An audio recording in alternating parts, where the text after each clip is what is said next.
아침에 눈을 떴을 때 모든 것이 제자리에 있는 듯 했지만 마음속 어딘가 허전함을 느껴본 적이 있나요?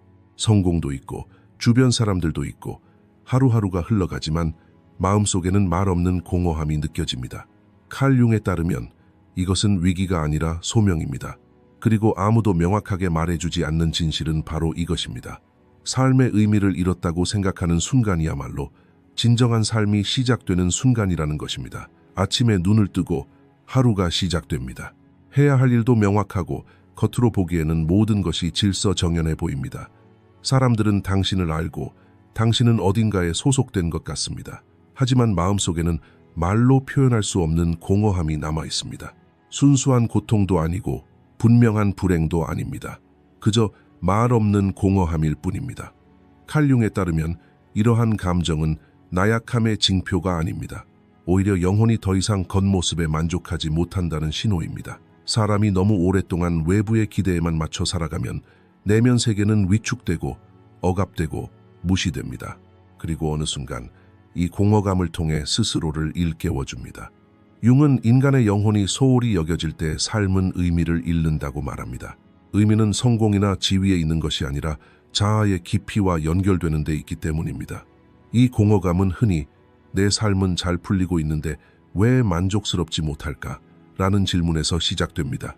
사람들은 그 답을 외부에서 찾으려 합니다. 직장, 인간관계, 도시, 사람들 속에서 말입니다. 하지만 문제가 다른 곳으로 옮겨가도 공허감 자체는 사라지지 않습니다. 그 근원은 외부 세계가 아니라 수년간 써온 가면, 즉 페르소나에 있기 때문입니다.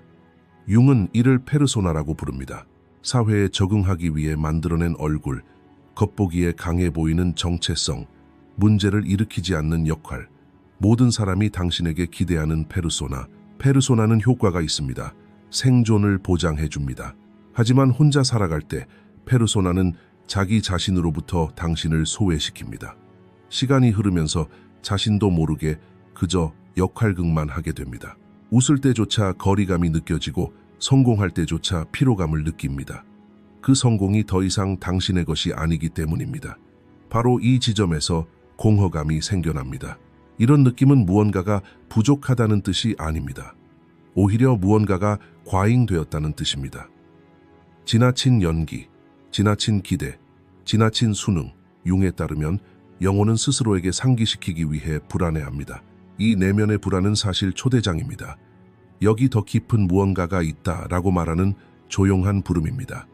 많은 사람들이 이 부름을 억누릅니다. 바빠지고 더 열심히 일하고 더 많이 말하고 더 많이 소비합니다. 하지만 공허함은 더욱 커져갑니다. 영혼이 관심을 갈망하기 때문입니다. 이 글을 읽으면서 어딘가 익숙함을 느낀다면 그것은 우연이 아닙니다. 오랫동안 방치되었던 내면 세계가 스스로를 일깨우는 순간입니다. 융의 관점에서 이러한 순간들은 붕괴가 아니라 새로운 시작입니다. 의미상실은 삶을 멈추게 하고 삶의 방향을 다시 생각하게 만드는 동반자입니다. 그리고 이 문턱을 넘는 모든 사람에게 첫걸음은 같습니다. 외부의 소음을 잠재우고 내면의 소리에 귀 기울이는 것입니다. 이 공허함은 갑자기 찾아오는 것이 아닙니다. 천천히 스며듭니다. 작은 불만으로 시작됩니다. 예전에는 흥미를 불러일으켰던 것들이 이제는 몸이 건조해집니다. 사람들과 이야기를 나누지만 진정한 교감은 없습니다. 날들은 지나가지만 그 날들을 온전히 느끼지 못합니다. 칼 융에 따르면 이는 자아의 중심에서 멀어지는 자연스러운 결과입니다. 내면의 리듬과의 연결이 끊어지면 삶은 기계적으로 변합니다. 행동은 늘어나고 감정은 줄어듭니다. 이러한 단절이 공허감의 심리적 근본 원인입니다. 융은 여기서 중요한 구분을 합니다. 인간은 단순히 생각만으로 이루어진 존재가 아닙니다. 감정, 직관, 무의식 또한 자아의 일부입니다. 그러나 현대인은 종종 이성적으로만 살아가는 법을 배웁니다. 통제하고 계획하고 계산하는 데만 집중합니다. 감정은 억압되고 직관은 침묵하며 무의식은 무시됩니다. 이러한 억압은 결국 내면의 긴장을 초래합니다. 공허감은 바로 이 긴장이 표면적으로 드러나는 것입니다. 영혼이 나도 봐줘 라고 외치는 것입니다. 이 감정은 또한 과도기의 신호이기도 합니다. 융에 따르면 인간의 삶에는 특정한 문턱이 있습니다. 이 문턱에서 오래된 의미들은 사라지고 한때 옳다고 느껴졌던 정체성은 그 기능을 잃습니다. 사람들은 흔히 이러한 감정을 상실로 받아들입니다. 그러나 이러한 해체는 더 깊은 온전함으로 나아가기 위한 준비 과정입니다. 공허함은 옛 자아가 더 이상 충분하지 않다는 것을 나타냅니다. 이는 새로운 내면의 질서가 확립되기 전에 경험하는 자연스러운 불확실성입니다. 그러므로 이 감정을 억누르지 말고 귀 기울여야 합니다.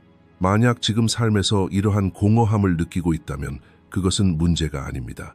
영혼이 방향을 바꾸고 있다는 신호입니다. 융에 따르면 삶의 의미는 기성품이 아닙니다. 의미는 개인이 자신의 내면 세계와 맺는 생생한 관계에서 비롯됩니다. 이 관계가 단절되면 삶은 의미를 잃은 것처럼 보입니다. 하지만 관계가 회복되면 의미는 자연스럽게 되돌아옵니다. 첫 번째 단계는 이 공허함을 적이 아니라 메시지로 받아들이는 것입니다. 왜냐하면 이 감정은 당신을 표면에서 시면으로 부르고 있기 때문입니다. 칼 융에 따르면 사람들은 사회 속에서 존재하기 위해 가면을 만들어냅니다. 이 가면은 의식적으로 선택되는 것이 아니라 가족, 학교, 직장, 인간관계 속에서 시간이 흐르면서 형성됩니다. 이는 사회적 수용을 얻고 배척을 피하고 강해 보이기 위한 것입니다. 융은 이 가면을 페르소나라고 부릅니다. 페르소나는 개인이 세상에 보여주는 정체성입니다. 질서정연하고 논리적이며 통제되어 있고 종종 호감을 사기도 합니다. 그러나 페르소나는 진정한 자아가 아니라 단지 도구일 뿐입니다. 문제는 이 도구가 삶의 전부가 될 때 발생함. 사람이 오랫동안 오로지 자신의 페르소나에만 매달려 살다 보면 내면 세계는 침묵하게 됩니다. 감정은 억눌리고 모순은 숨겨지며 취약점은 감춰집니다. 어느 순간 사람은 자신이 삶의 주인공이 아니라는 느낌을 받기 시작합니다. 페르소나가 무너지기 시작하는 시점은 대개 위기와 함께 찾아옵니다. 실직, 관계의 파탄, 질병, 혹은 뚜렷한 이유 없이 찾아오는 극심한 피로감 등이 그 예입니다. 그때서야 사람은 지금까지 통했던 정체성이 더 이상 유지될 수 없다는 것을 깨닫게 됩니다. 한때 그들을 지탱해 주었던 역할들이 무너집니다. 그들이 이것이 나야 라고 불렀던 것들은 의미를 잃습니다. 융에 따르면 이러한 붕괴는 실수가 아닙니다. 그것은 페르소나가 한계에 도달했다는 신호입니다. 페르소나는 삶의 전반부에는 필수적입니다. 질서를 확립하고 방향을 제시합니다. 하지만 후반부에 이르러서는 개인을 억압하기 시작합니다. 영혼이 더 이상 조화만이 아닌 온전함을 갈망하기 때문입니다. 이 시점에서 보통 극심한 내적 혼란이 일어납니다. 가면이 벗겨지면서 사람은 취약함을 느낍니다. 겉보기에 강해 보였던 역할은 더 이상 존재하지 않습니다. 명확한 해답도 없습니다. 융은 이 단계를 위험하지만 동시에 생산적인 시기라고 설명합니다. 위험한 이유는 개인이 과거의 정체성에 집착할 수 있기 때문입니다. 생산적인 이유는 진정한 자아가 처음으로 드러날 수 있기 때문입니다. 페르소나가 무너질 때 의미가 해체되는 이유도 바로 이 때문입니다. 의미는 오랫동안 그 가면과 연결되어 있었기 때문입니다. 마치 의미가 가면과 함께 사라지는 것처럼 보입니다.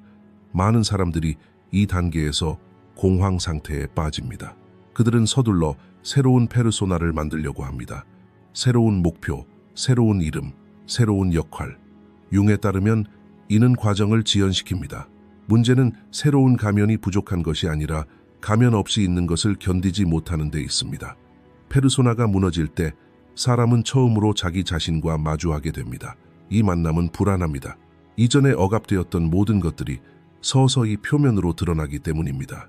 두려움, 모순, 인정하지 않았던 욕망들. 하지만 바로 그렇기 때문에 이 만남은 가치 있는 것입니다. 이 대면을 통해 의미가 재정립되기 때문입니다. 만약 지금 삶에서 의미가 사라졌다고 느낀다면 그것은 아마도 당신의 페르소나가 더 이상 당신을 지탱해주지 않기 때문일 것입니다. 이것은 실패가 아닙니다. 영혼이 더 깊은 구조로 나아가고자 하는 욕망입니다.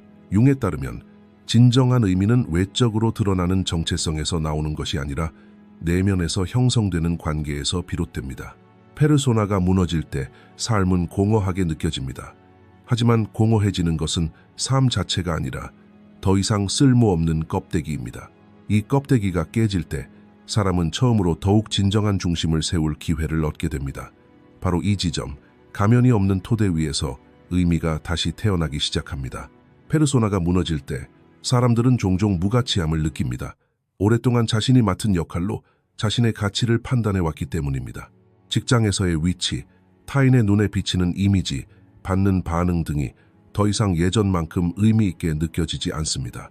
융에 따르면 이러한 감정은 공허함이 아니라 간극입니다. 옛 정체성은 사라졌고 새로운 정체성은 아직 형성되지 않았습니다. 이러한 불확실한 상태에 머무르는 것은 어렵습니다. 사람들은 즉시 정체성에 대한 확신을 갈망합니다. 나는 누구인가? 라는 질문은 압박감을 유발합니다.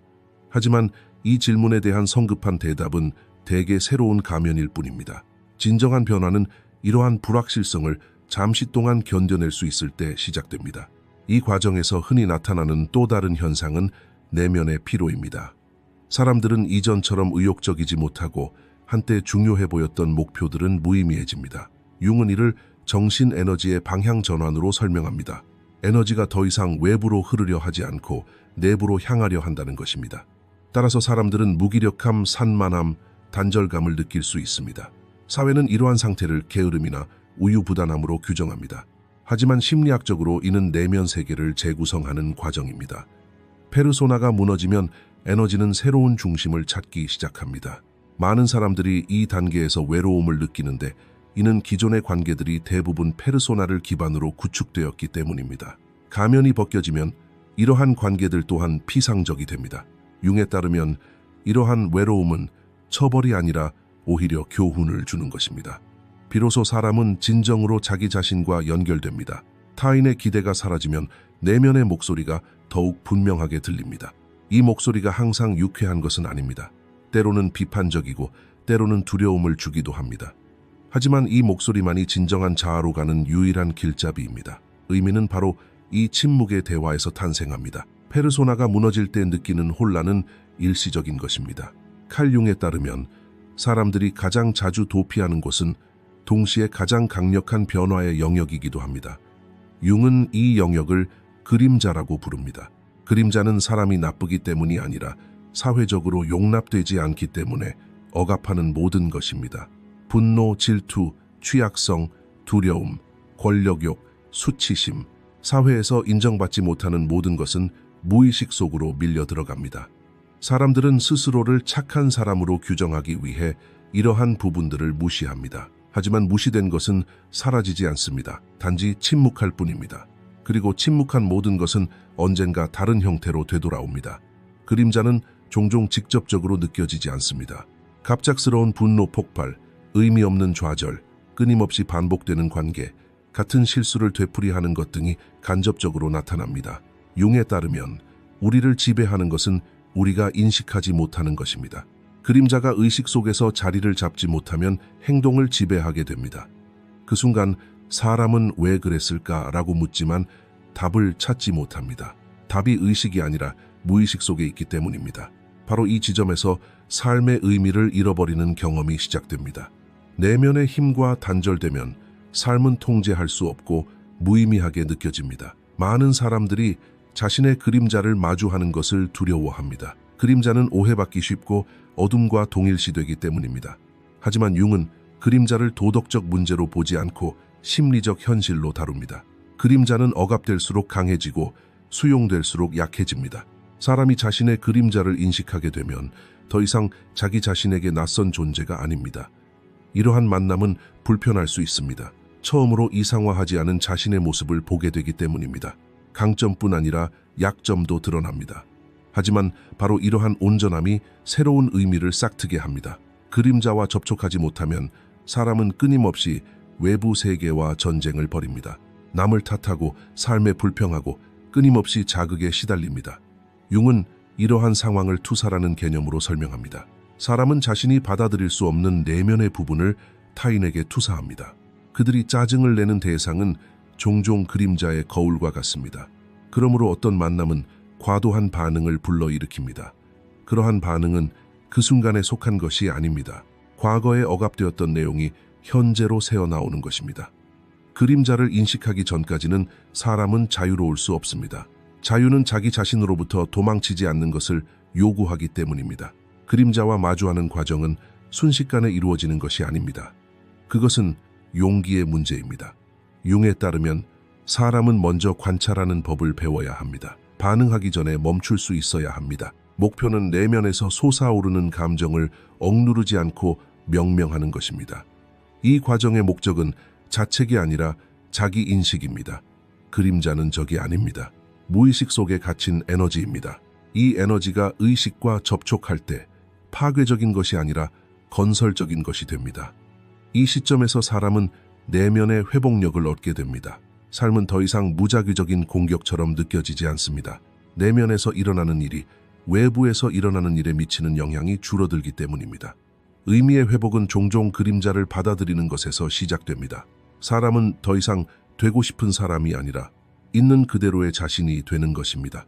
융에 따르면 이것이 바로 개성화, 즉 자신의 빛과 어둠을 온전히 받아들이는 과정입니다. 이러한 온전함을 이루면 삶은 더욱 단순해지지만 동시에 더욱 깊어집니다. 스스로에게 거짓말을 멈추는 순간 내면의 평화가 찾아옵니다.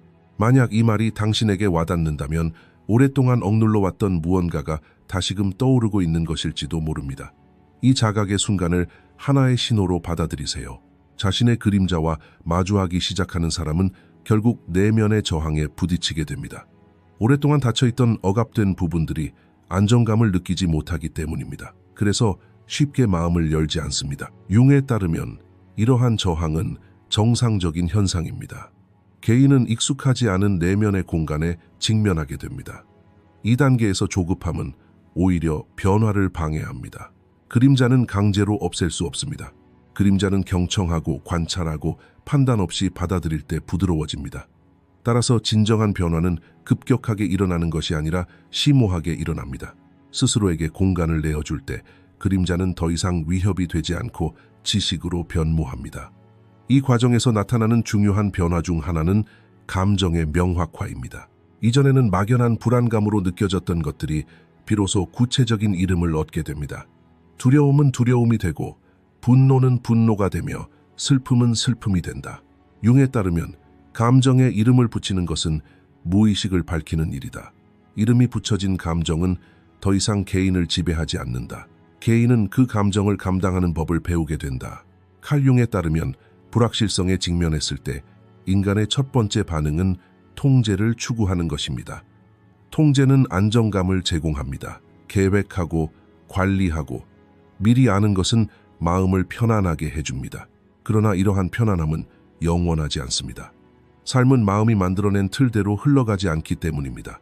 사람이 통제하려 할수록 내면의 긴장은 더욱 커지고 결국 탈진으로 이어집니다. 융은 이를 통제 환상이라고 설명했습니다.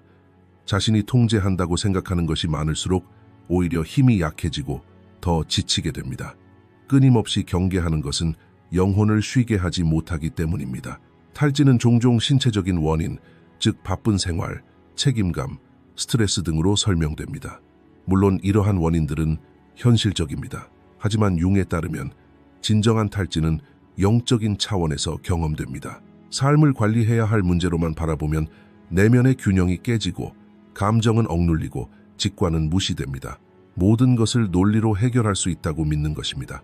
이러한 접근 방식은 단기적으로는 효과가 있는 것처럼 보일 수 있지만 장기적으로는 내면의 리듬과 단절되게 만듭니다. 내면의 세계가 고요해질수록 외부 세계는 더욱 시끄러워집니다. 그리고 이 소음은 피로감을 더욱 심화시킵니다. 통제에 대한 욕구 또한 즉각적인 반응 습관을 부추깁니다. 사람들은 메시지, 사건, 사람 등 모든 것에 즉각적으로 반응하고 싶어 합니다. 융에 따르면 이러한 즉각적인 반응은 무의식이 주도권을 잡는 순간입니다. 반응하는 사람은 스스로 선택하는 것이 아니라 그저 충동의 흐름에 휩쓸릴 뿐입니다. 이러한 상태가 오래 지속되면 사람은 끊임없이 방어적인 자세를 취하게 됩니다. 삶은 마치 전쟁터가 됩니다. 끊임없이 무언가를 바로잡고 예방하고 멈추려 애쓰게 되고 이는 정신적 에너지를 빠르게 고갈시킵니다. 번아웃의 또 다른 원인은 과도한 책임감입니다. 사람들은 타인의 감정, 기대, 반응 등 모든 것을 혼자 감당하려 합니다. 융에 따르면 이러한 부담은 자아의 경계가 모호해졌음을 의미합니다. 자아의 끝과 시작을 구분하지 못하게 되면서 모든 일에 개입하려 들고 개입하지 못할수록 죄책감을 느낍니다. 죄책감이 커질수록 통제 욕구는 더욱 강해집니다. 이러한 악순환이 내면에서부터 사람을 잠식해 들어갑니다. 영혼은 끊임없는 경계 상태에서 살아갈 수 없기 때문입니다.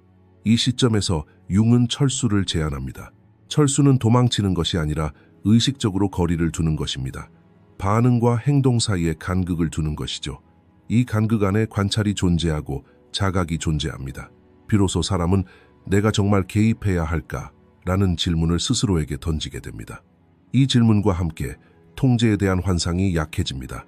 모든 것이 자신의 의지대로 되는 것은 아니라는 사실을 받아들이기 시작하기 때문입니다.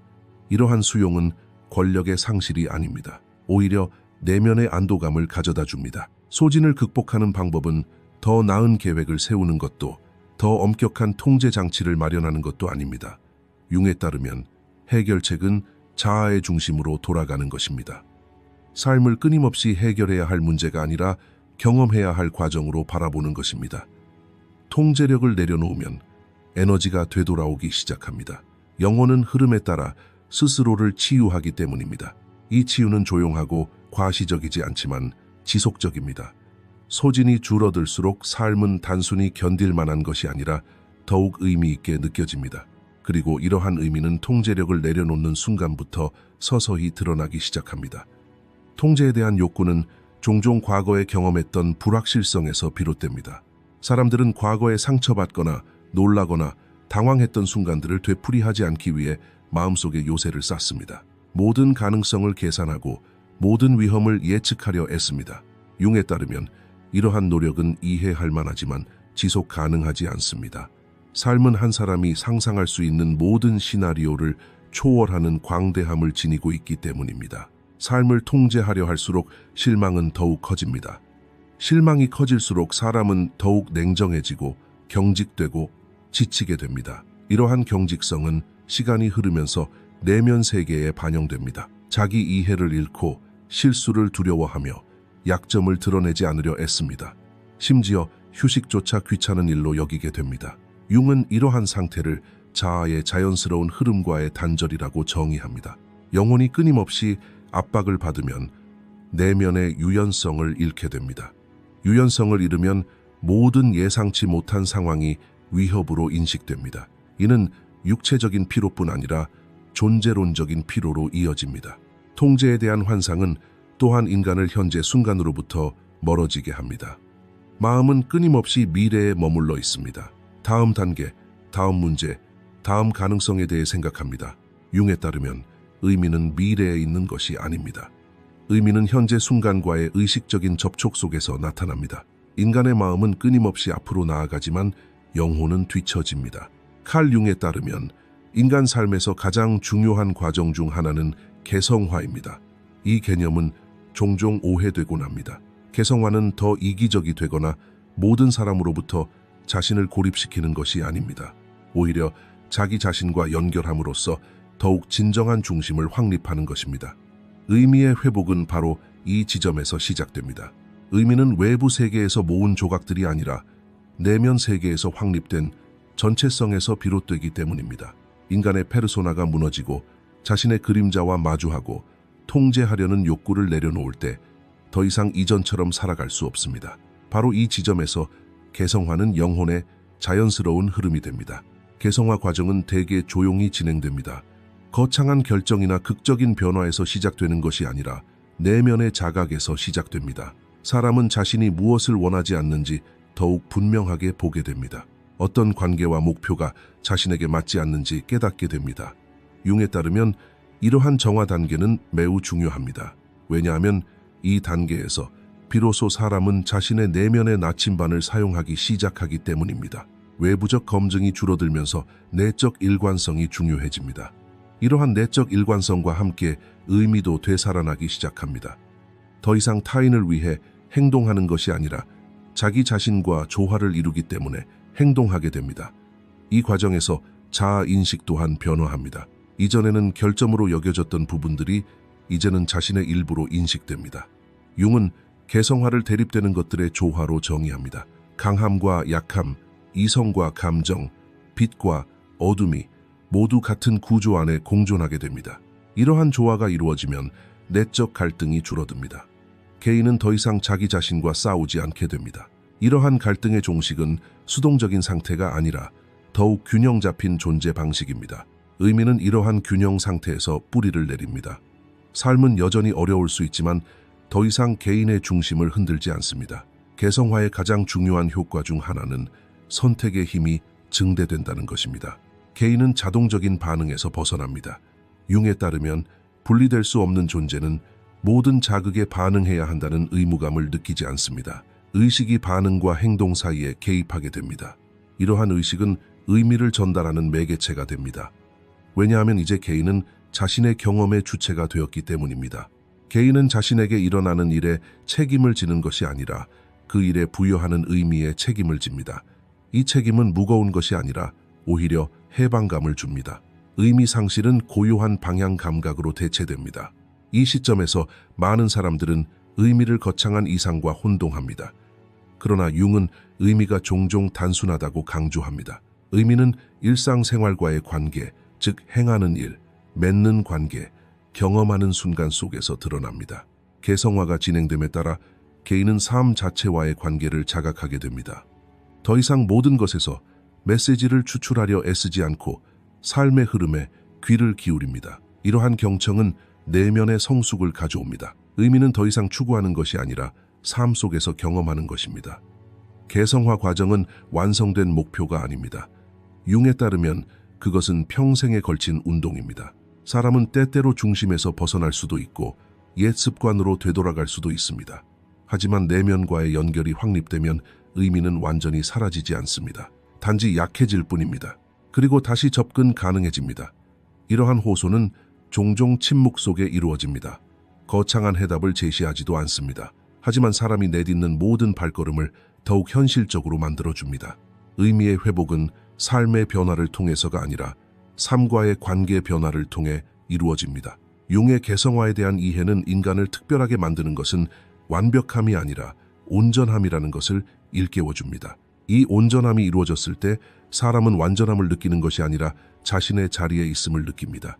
그리고 이 느낌이야말로 가장 견고한 형태의 의미입니다. 개성화가 깊어짐에 따라 시간에 대한 관점 또한 변화합니다. 과거는 더 이상 단순히 후회나 실수의 총합이 아닙니다.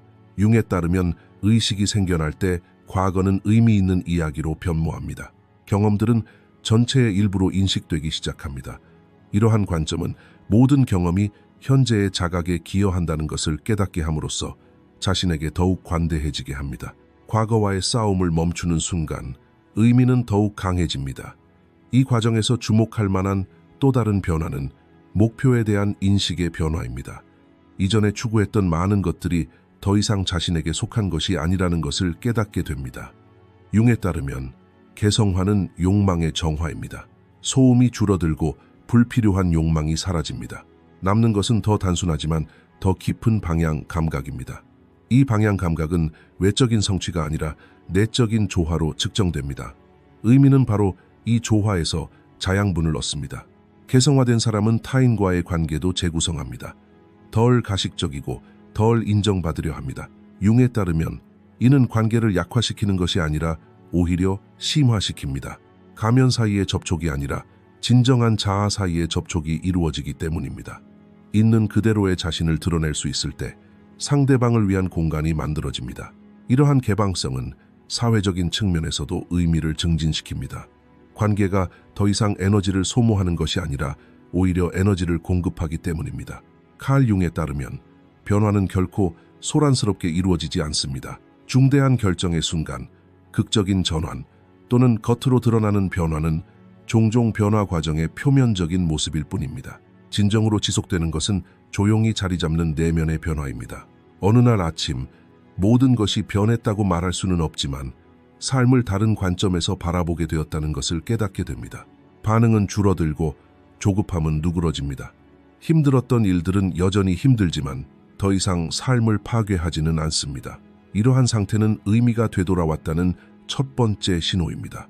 의미는 삶을 지배한다고 느낄 때가 아니라 삶과 연결될 수 있을 때 나타나기 때문입니다. 이 조용한 끝맺음은 실제로는 폐쇄가 아니라 새로운 질서의 확립입니다. 융은 개성화 과정을 겪는 사람은 더 이상 삶을 통제하려 하지 않는다고 말합니다. 그들은 삶과 계약을 맺습니다. 통제하기보다는 관찰하고 강요하기보다는 경청합니다. 모든 공허함을 채워야 한다는 의무감에서 벗어나 불확실성을 편안하게 받아들일 수 있게 됩니다.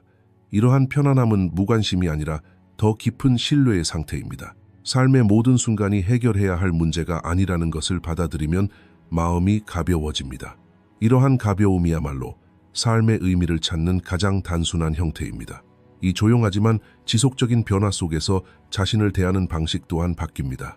내면의 비판은 누그러지고 실수는 더 이상 자신의 전부로 여겨지지 않습니다. 융에 따르면 이것이 자아의 성숙입니다. 더 이상 자신을 끊임없이 진화하고 변화하며 심화되는 존재로 인식하지 않게 됩니다. 이러한 관점은 내면의 안정감을 가져다 줍니다. 삶이 격동적일지라도 개인의 핵심은 덜 흔들립니다. 의미는 이 핵심에 조용히 자리 잡습니다. 이 시점에서 중요한 사실이 분명해집니다. 의미는 행복감과 동의어가 아니라는 것입니다. 융은 의미 있는 삶이 항상 편안한 삶은 아니라고 강조합니다. 어려움은 계속되고 상실은 발생하며 불확실성은 결코 끝나지 않습니다. 하지만 개인은 더 이상 이러한 것들에 의해 무너지지 않습니다. 경험은 자아를 파괴하는 타격이 아니라 그 자체가 경험이 됩니다. 의미는 고통의 부재가 아니라 고통과의 관계 변화입니다. 이러한 관계가 변화하면 삶은 더욱 견딜만해집니다. 침묵의 끝이 갖는 또 다른 특징은 과시가 없다는 것입니다. 개인은 더 이상 자신을 증명해야 할 필요성을 느끼지 않습니다. 융에 따르면 개별화된 개인은 가시성이 아니라 일관성을 지향합니다. 이 일관성은 항상 겉으로 드러나는 것은 아니지만 내면적으로는 깊은 평화를 가져다 줍니다. 삶의 의미는 타인의 인정이 아니라 내면의 조화에서 발견됩니다. 이러한 조화가 이루어지면 말은 줄어들지만 삶은 더욱 명확해집니다. 주장은 줄어들지만 더욱 확고해집니다. 침묵의 끝은 또한 단순화를 의미합니다. 모든 것을 이해할 필요가 없다는 것을 받아들이게 됩니다. 어떤 질문들은 여전히 답을 찾지 못한 채 남습니다. 융은 이러한 수용을 지혜라고 정의합니다. 지혜는 모든 것을 아는 것이 아니라 알 수 없는 것과 평화롭게 지내는 것입니다. 자신의 에너지가 어디로 향하는지 깨닫게 되고 무엇이 에너지를 소모하고 무엇이 에너지를 주는지 구분하기 시작합니다. 이러한 자각은 삶을 좁히는 것이 아니라 단순화합니다. 단순화된 삶은 복잡성을 줄이고 복잡성이 줄어들수록 의미는 더욱 명확해집니다. 이 조용하지만 지속적인 끝맺음의 또 다른 징표는 조급함이 사라진다는 것입니다. 더 이상 모든 것을 즉시 해결하려 하지 않습니다. 융은 이러한 상태를 시간이 흐르면서 형성된 성숙한 관계라고 설명합니다. 미래는 더 이상 두렵지 않고 과거는 끊임없이 되짚어보지 않습니다. 현재에 더욱 깊이 뿌리내리게 됩니다. 이러한 뿌리내림은 삶에 대한 안정감을 만들어냅니다. 의미는 이러한 안정감 속에서 더욱 깊어집니다. 의미는 속도가 아니라 지속성을 통해 강화되기 때문입니다. 이 단계에서 개인의 성공에 대한 정의 또한 바뀝니다. 이전에는 외부적인 기준으로 평가되었던 성공이 이제는 내면의 균형으로 측정됩니다. 융에 따르면 개별화된 개인에게 있어 가장 큰 성공은 자기 모순 없이 살아가는 것입니다. 이러한 모순 없는 삶이 항상 쉬운 길만 제시하는 것은 아닙니다. 하지만 대가를 치르는 이유를 알게 되면 부담은 가벼워집니다. 삶은 더 이상 무작위적인 사건들의 연속이 아니라 의식적인 여정처럼 느껴집니다. 이 조용한 끝맺음은 또한 새로운 시작의 토대가 됩니다. 융은 이러한 상태를 내면의 중심이 확립된 상태라고 설명합니다. 사람은 더 이상 삶의 의미를 외부 조건에 얽매이지 않습니다. 삶이 변하더라도 중심은 그대로 남아 있습니다. 이 중심은 모든 질문에 답을 주지는 않지만 모든 것을 견뎌낼 수 있는 깊이를 지니고 있습니다. 그리고 이 깊이가야말로 가장 영원한 의미의 형태입니다.